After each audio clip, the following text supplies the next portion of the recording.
Mark Rogers TV getting you set for the NFL draft in just about 10 days. We bring in our Rick Saratella from the NFL Draft Bible to help us sort things out as we dive to the defense. And man, that guy from Texas A&M, he is just the gold standard this year, Rick. Myles Garrett seems to be at the top of everybody's board.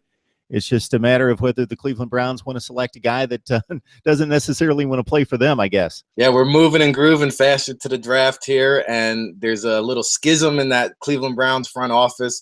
You're hearing Hugh Jackson is in love with Myles Garrett and has him as the top player, really wants to go defensive, and you're hearing some talk in the Cleveland front office. The executives maybe want to go offense and quarterback Mitch Trubisky. So I think that's right now probably, I would say, the biggest storyline heading into Philadelphia, and a little bit of an intrigue leading up to the draft somewhat. But I do think at the end of the day, it should be Myles Garrett. Although when it's the Browns picking, you never know. And the one thing about Myles Garrett is just the theme that I always echo is every year these players come out of college and make the transition to the NFL. We see it at the combine: bigger, stronger, faster. 270-pound freak, running 4.6 40s, 40-inch vertical jumps, and Myles Garrett's the real deal.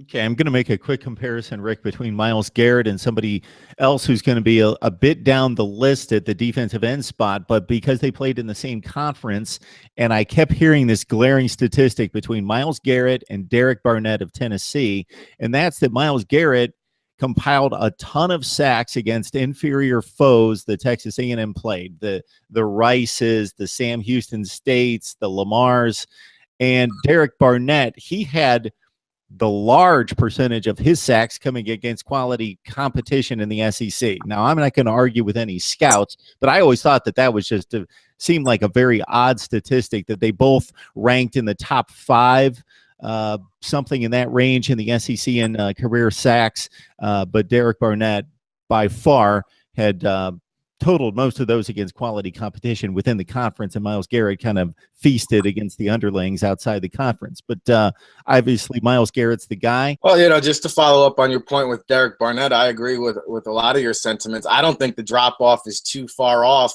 as people think, and it wouldn't surprise me if Derek Barnett did emerge as the best 43 defensive end pass rusher. You talk about his ability to get after the quarterback, maybe not as explosive, not as fast as Myles Garrett, but you mentioned the SEC caliber of competition, the only man in SEC history to have 4 double-digit sack totals. I mean, that's pretty impressive to me. He can bull rush you. He can dip and rip. Spin move. I think he has it all. So I really think Barnett is right there in terms of skill talent with Myles Garrett.